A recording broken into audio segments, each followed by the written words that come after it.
students, welcome back to my class. I am Vijay Lakshmi Naik.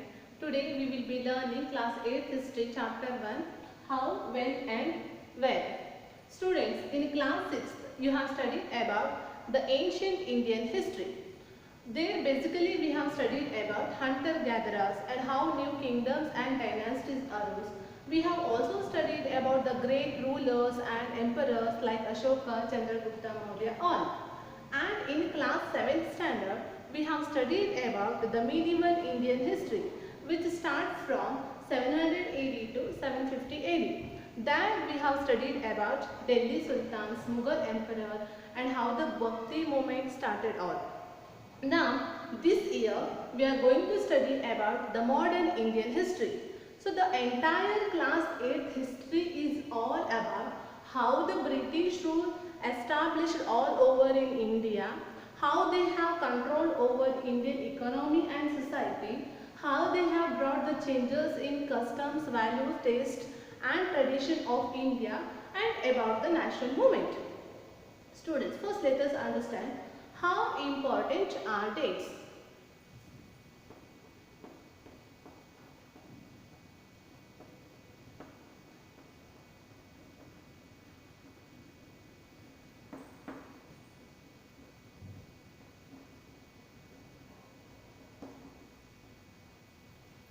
Students, you might have heard people used to say history is boring.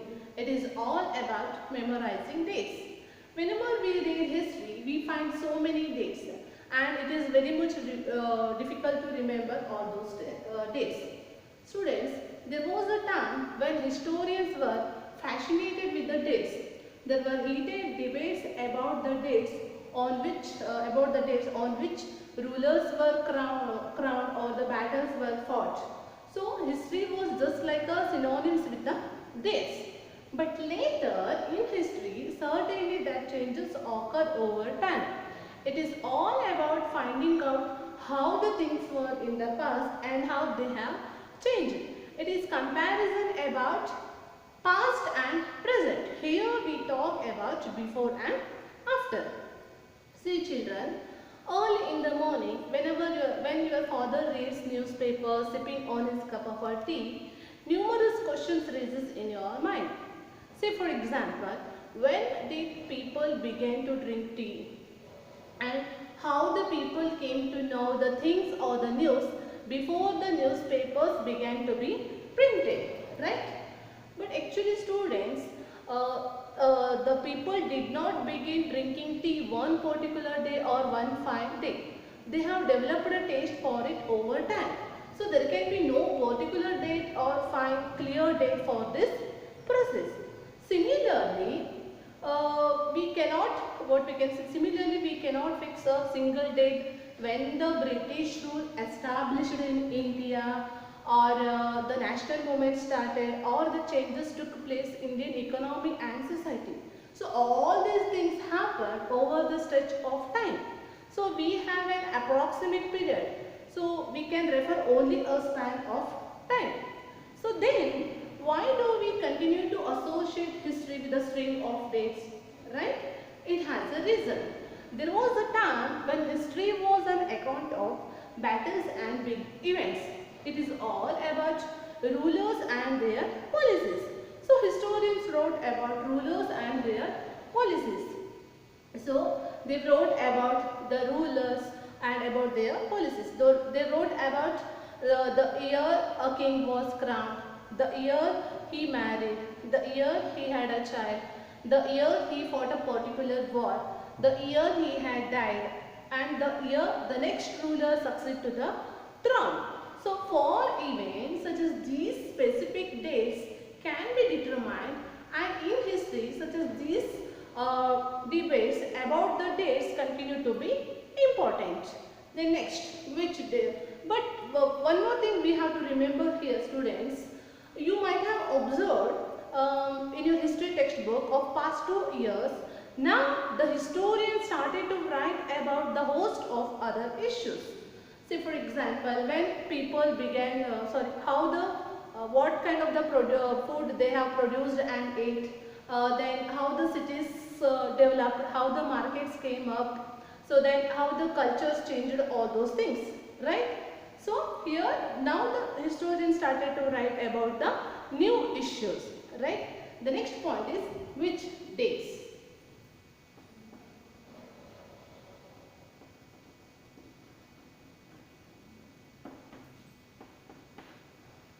Students, by what criteria do we choose a set of dates as important?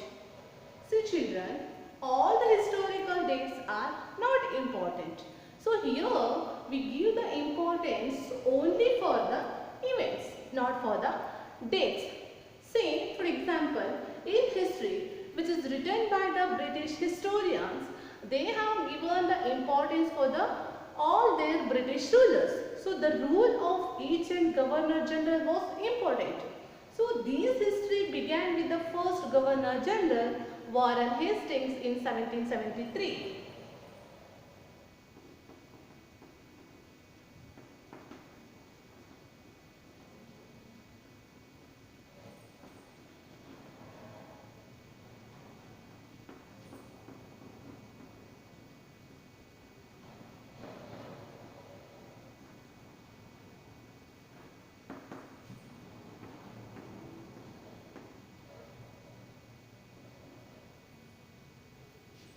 And ended with the last viceroy, Lord Mountbatten.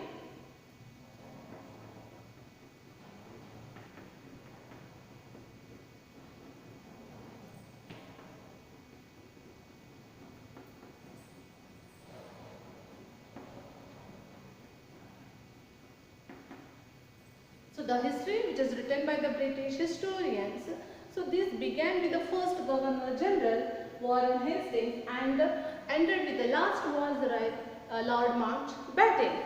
So we have so many Governor General viceroys like Bentinck, Canning, Dalhousie, Rigdon, Lippon, Hastings. So about them we will study in the further lesson. But most of the contents are associated with this personality. It is all about their activities, their policies and their achievements. And it shows that there was nothing outside their lives that was important for us to know. So then students, when we write history, why we divided history into different chapters, right? We divide this history into different chapters because it is easy to cover each and every topics in details and it makes sense and it can be followed. And here we focus on those events which give the shape to the story that we are telling, right? Students, as I told you, the history which is written by the British historians, they have given the importance for the British rulers and their policies, achievements and their activities. So the activities of the Indians simply do not fix and they have no space, right? So then how do we can come to know about the history of these different groups and classes of Indians in the format of this history of the Governor General? So therefore we need a new format, or therefore we need another format for our history. Okay. So the next point is, how do we periodize?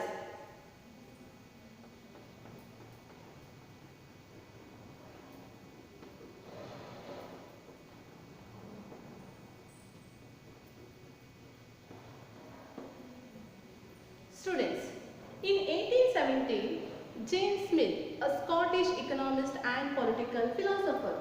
Scottish means the person who belongs to the country Scotland. Okay. In 1817, James Mill, a Scottish economist and political philosopher, published a massive 3-volume work, that is A History of British India.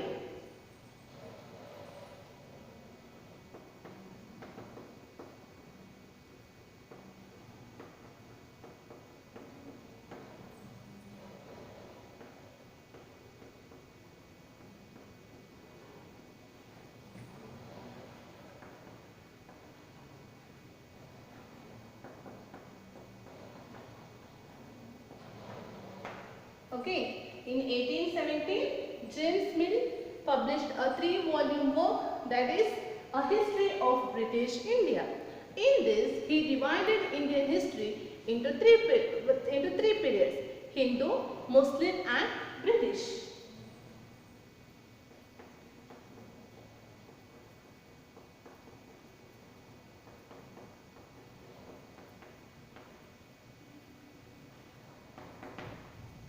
Hindu, Muslim and British. So these periodization came to be widely accepted. Then students, why we divide history into different periods?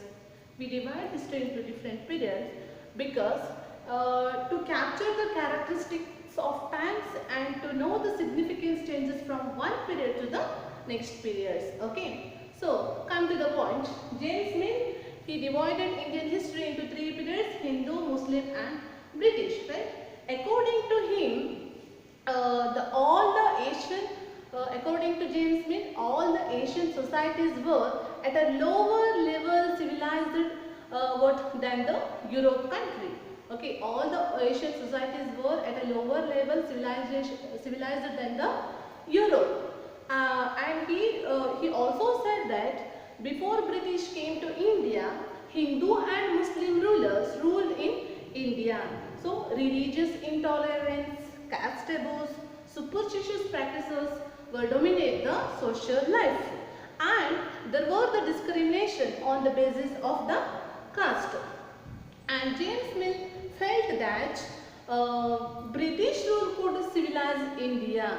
So to do this, it was necessary to introduce European manners, arts, science, institutions, laws in India. And according to James Mill, what we can he also suggests, okay, not according, he also suggests to the British that British should conquer all the territories in India to ensure the happiness and enlightenment of the people of India, or of the Indian people. Okay, and he also said that only the British rule could civilize India, and he also said that India was not capable to the progress without the help of the British. Basically, he meant that the period before British came to India was one of the darkness. Is this conception be accepted today? No, we are not at all ready to accept this conception, because students, here we have to remember that in ancient period, all the rulers did not share the same faith, and we are not going to periodize Indian history on the basis of religion and the religious rulers. Okay, moving away from the James Mill classification, we have another classification of our Indian history. Okay.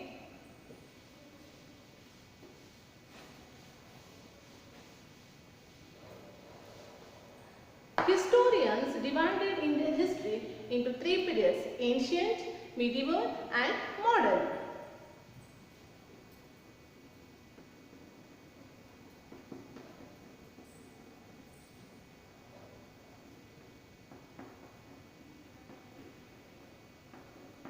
Ancient, medieval and modern.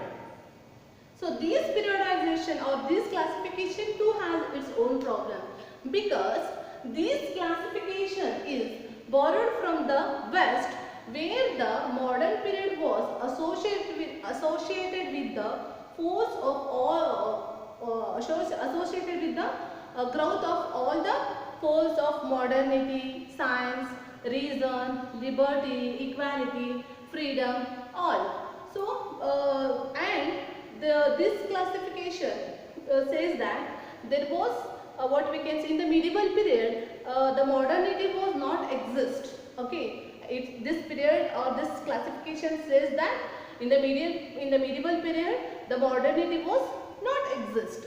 So the students, here we have to remember that here we have to remember that the thing is, under the British rule, we were not at all having the freedom, equality or liberty. You know very well, right? So under the British rule, Indians were not at all having the liberty, freedom or the equality. So many and even though there were no economic growth also. So therefore, many historians refer this period as a colonial period. Okay, refer this period as a colonial period. So then, what do you mean by the colonial, or what do you mean by the colonization? Right? See here. Okay.